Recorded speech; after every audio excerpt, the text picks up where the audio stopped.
오늘도 기도의 자리에 나오신 성도님들을 주님의 이름으로 환영하고 축복합니다.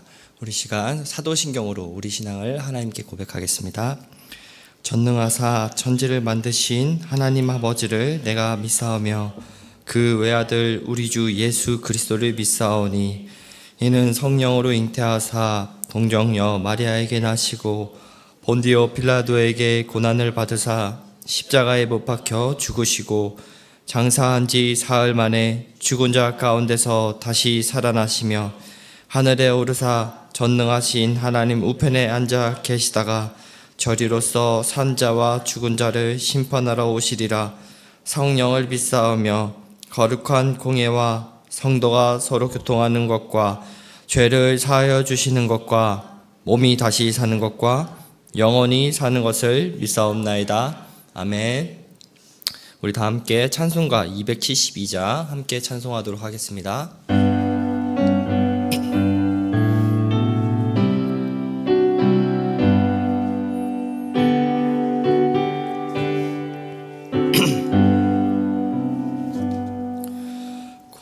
고통의 멍에 벗으려고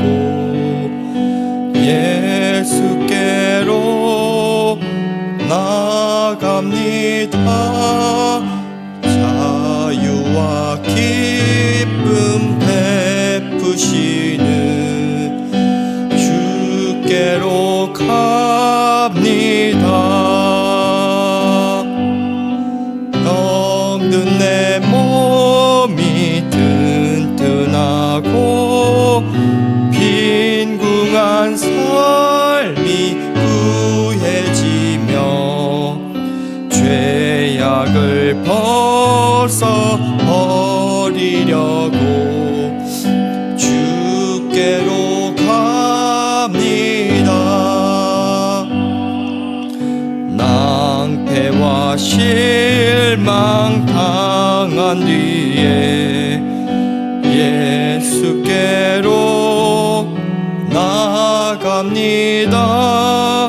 십자가 은혜 받으려고 주께로 갑니다. 슬프던 마음 위로받고 내 인생의 풍파 잔잔하고 영광의 찬송 부르려고 주께로 갑니다. 교만한 마음을 내버리고 예수께로 나갑니다. 복되신 말씀 따르려고 주께로 갑니다. 실망한 이 몸 힘을 얻고 예수의 크신 사랑받아 하늘의 기쁨 맛보려고 주께로 갑니다. 죽음의 길을 벗어나서 예수께로 나갑니다. 영원한 집을 바라보고 주께로 갑니다. 멸망의 포구에 연하와 평화의 나라 다다라서 영광의 주를 배우려고 주께로 갑니다. 아멘. 오늘 함께 볼 하나님의 말씀은 창세기 29장 31절부터 35절까지입니다. 창세기 29장 31절부터 35절.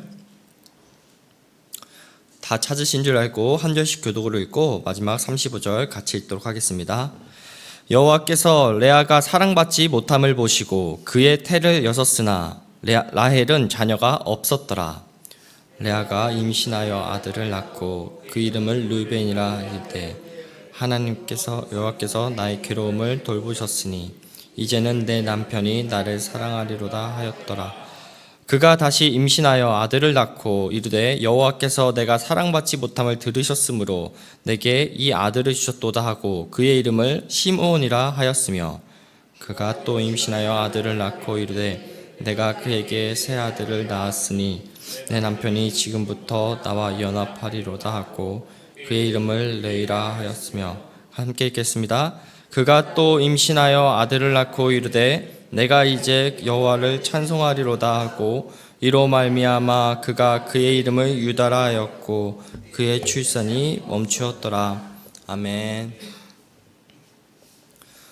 자녀는 부모의 뒷모습을 보고 자란다라는 그 말이 있습니다. 어릴 적부터 부모의 그런 말투, 태도, 습관은 자연스럽게 자녀에게 흘러가기 때문입니다. 야곱의 부모인 이삭과 리브가도 예외는 아니었습니다. 이삭은 에서를 편애하며 사랑했고 반대로 리브가는 야곱을 편애하면서 사랑했습니다. 치우친 사랑은 반드시 불화를 가져오고 문제를 발생시킵니다. 이삭의 가정 또한 부모의 잘못된 편향적인 사랑으로 인해서 동생이 형을 속이고 장자권을 빼앗는 그러한 불화를 가져왔고 그로 인해서 가정의 평화는 깨졌습니다.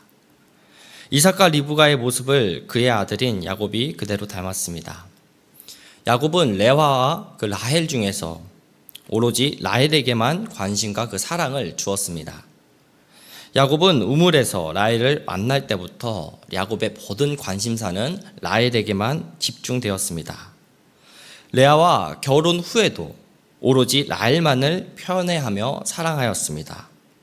오히려 레아를 향한 그 마음은 사랑이 아닌 미움의 마음이었는데요. 본문 31절 말씀입니다. 여호와께서 레아가 사랑받지 못함을 보시고 그의 태를 여섰으나 라헬은 자녀가 없었더라. 저희 성경에는 이 사랑받지 못함으로라고 이렇게 약하게 좀 이게 번역이 되어 있는데요. 이 문구의 배경이 되는 동사는 미워하다라는 뜻을 갖고 있습니다. 그러니까 이는 단순히 야곱이 레아를 그냥 안 좋아했다는 게 아니라 마음 자체를 아예 닫아버리고 그를 향한 그런 적극적인 그 마음을 외면하였다라는 것입니다.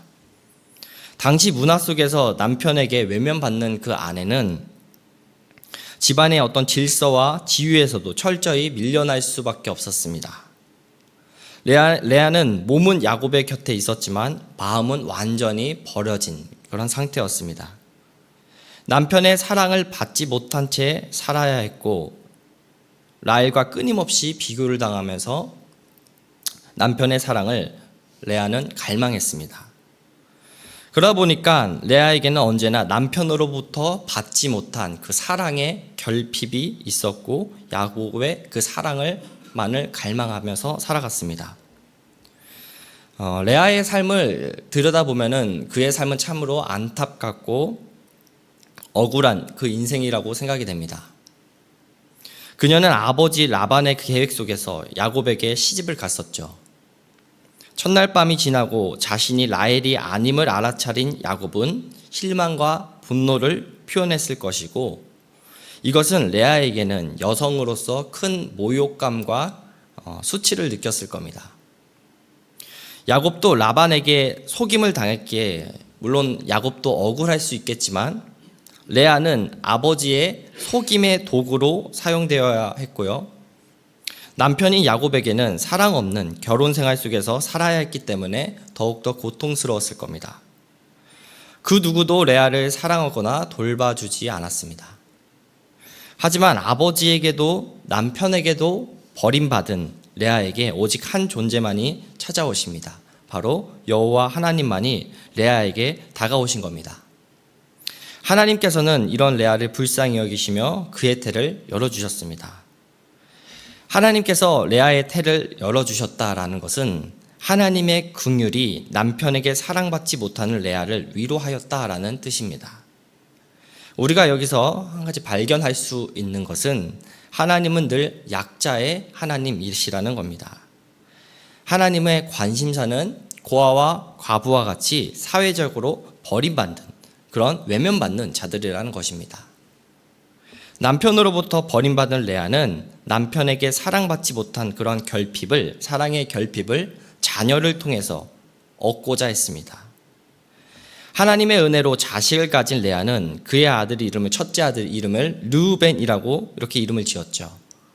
성경에서 많은 경우 자식의 이름을 통해서 자신의 마음을 하나님께 토로하는, 그런 심정을 토로하는 것을 보게 됩니다. 레아는 르우벤이라는 이름을 통해서 보라 아들이라 라는 뜻으로 이제 야곱이 자신을, 내가 아들을 낳았으니까 이제 야곱이 나를, 남편이 나를 사랑해 주겠지라는 기대를 갖고 있었을 겁니다. 그러나 레아의 기대와는 다르게 야곱은 여전히 레아를 향한 그 마음이 잊지 않았습니다. 레아가 또다시 임신을 했죠. 두 번째 아들 이름을 시몬이라고 하는데 들으심이라는 이름을 뜻을 갖고 있죠. 둘째 아들 낳고 레아는 또 생각했을 겁니다. 둘째도 아들이니까 이제는 나의 마음을 남편이, 야곱이 들어주겠지라고 말이죠. 왜냐하면 라헬은 지금 자녀를 낳지 못하고 있는 그런 상황이었기 때문입니다. 잘 아시겠지만 고대 궁동에서 자녀를 갖지 못하는 것, 특별히 아들을 낳지 못한다라는 것은 굉장히 치명적입니다. 반대로 아들을 낳을 수 있다라는 것은 그 당시 가문을 더 크게 힘있게 할 수 있기 때문에 남편의 사랑을 받을 수도 있었습니다. 레아도 그것을 기대하며 이제 남편이 나의 마음을 알아주고 나의 마음을 들어주겠지라고 생각했던 것이죠. 하지만 또다시 야곱의 사랑을 받지 못했습니다. 그리고 나서 이제 또 한 번 임신을 하죠. 레아가 이제 세 번째 아들을 낳고 이름을 레위라고 이름을 지었습니다. 레위는 연합, 결합이라는 뜻을 갖고 있습니다. 레아는 레위를 낳았을 때 이제 남편도 나에게 별수 없이 나에게 단단히 매이겠지, 나와 이제 연합하여 나와 사랑을 이루겠지라고 생각을 했을 겁니다. 하지만 이번에도 레아의 희망은 물거품이 되었습니다. 레아의 외침은 계속해서 허공에 외치는 메아리로 남았던 것입니다. 현재 레아는 사랑의 그 결핍을 야곱을 통해서 채움받기를 원했지만 그것이 채워지지 않았습니다. 세 번째 아들을 낳는 장면에서의 그 모든 첫 번째부터 세 번째부터의 그 패턴을 보면은 아들에게 이름을 주고 레아가 아들을 얻음으로 야곱의 사랑을 기대했지만 그 기대에 충족하지 못하며 실망하는 그 패턴이 반복됩니다. 레아는 온 힘을 다하면서 자신의 그러한 결핍, 그 사랑의 결핍을 채우려고 했지만 남편, 그 받고자 하는 그 대상에게는 철저히 외면당했습니다. 레아의 관심은 오로지 야곱에 대한 사랑이었기 때문에 레아는 깊은 실망과 좌절만을 하며 살았을 겁니다. 그 누구도 내 이야기를 들어주지 않는구나, 그 누구도 내 호소를 들어주지 않는구나 라고 말이죠. 하지만 시간이 조금씩 지나자 레아에게 이제 깨달음이 생기게 됩니다. 자신의 호소를 들어주신 유일한 한 분이 계셨다라는 것을 레아가 보게 됩니다. 남편의 사랑을 받지 못해 채워지지 못한 레아의 마음을 돌보시며 그녀의 그런 호소에 귀를 기울이시고 있는 바로 여호와 하나님이 계시다라는 것을 레아가 발견하게 됩니다. 이것을 저희가 알 수 있는 부분이 이제 레아가 넷째 유다를 출산하면서 나서 지은 이름과 그녀의 고백을 통해서 알 수가 있습니다. 35절 말씀입니다.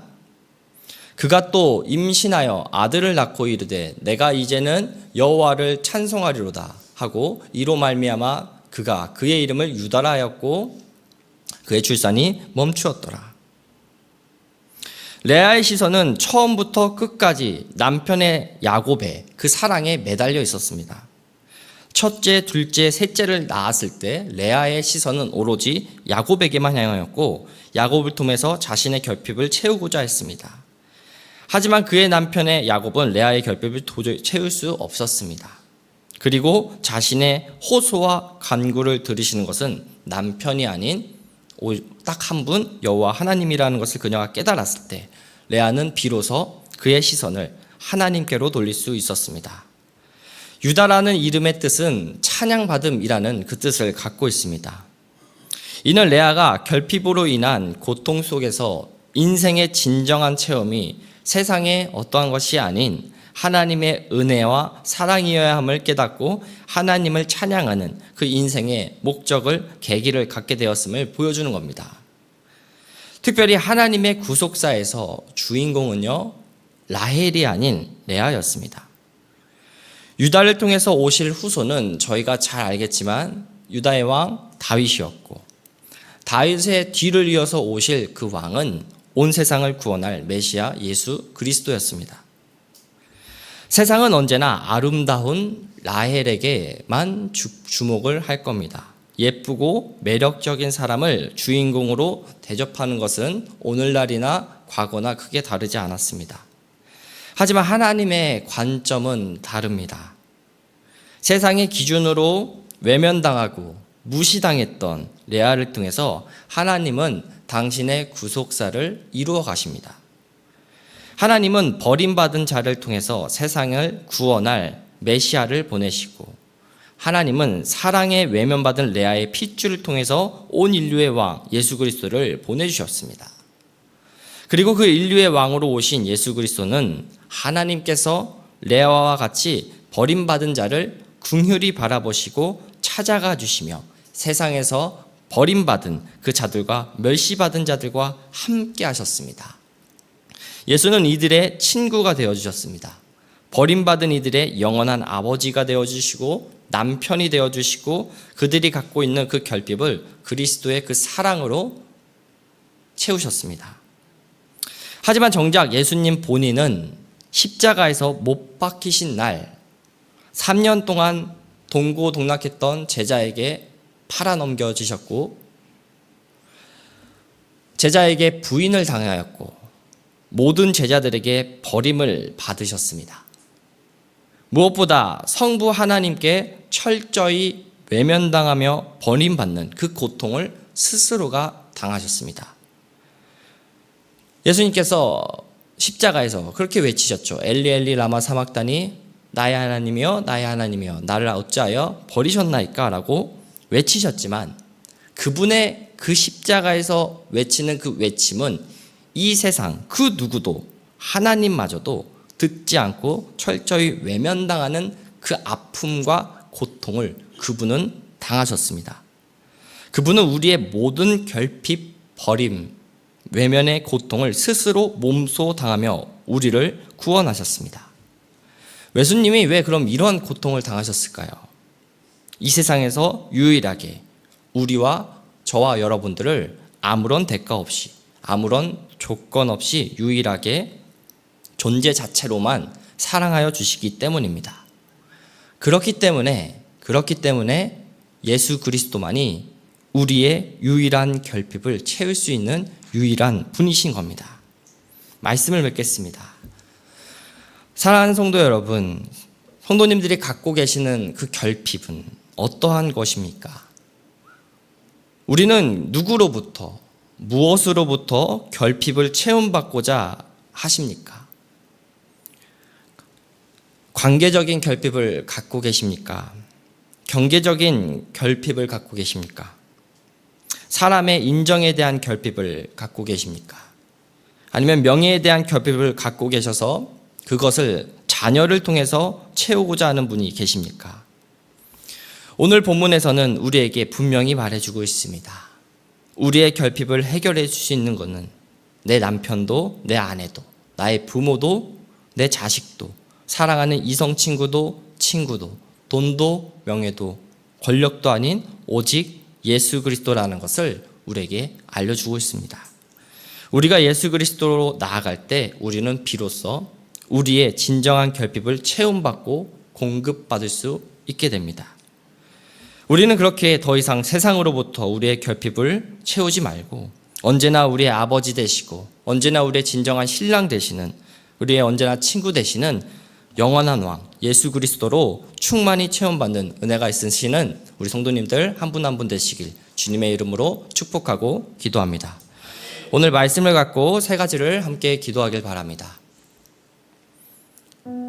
첫 번째로는 내가 갖고 있는 결핍을 세상이 아닌 예수 그리스도의 그 사랑과 은혜로 충만히 채워달라고 함께 기도하며 나아갑시다. 두 번째 기도 제목은 세상 속에서 소외되고 외면받는 이들의 친구가 되어주신 그 예수 그리스도의 모습을 우리가 본받아 그 제자됨의 그 삶을, 그 은혜를 흘려보내는 삶을 살아가게 해달라고 함께 기도합시다. 마지막 선교부 기도 제목입니다. 이제 이번 주 돌아오는 주일부터 국내와 해외 단기 선교가 이제 시작되는데요.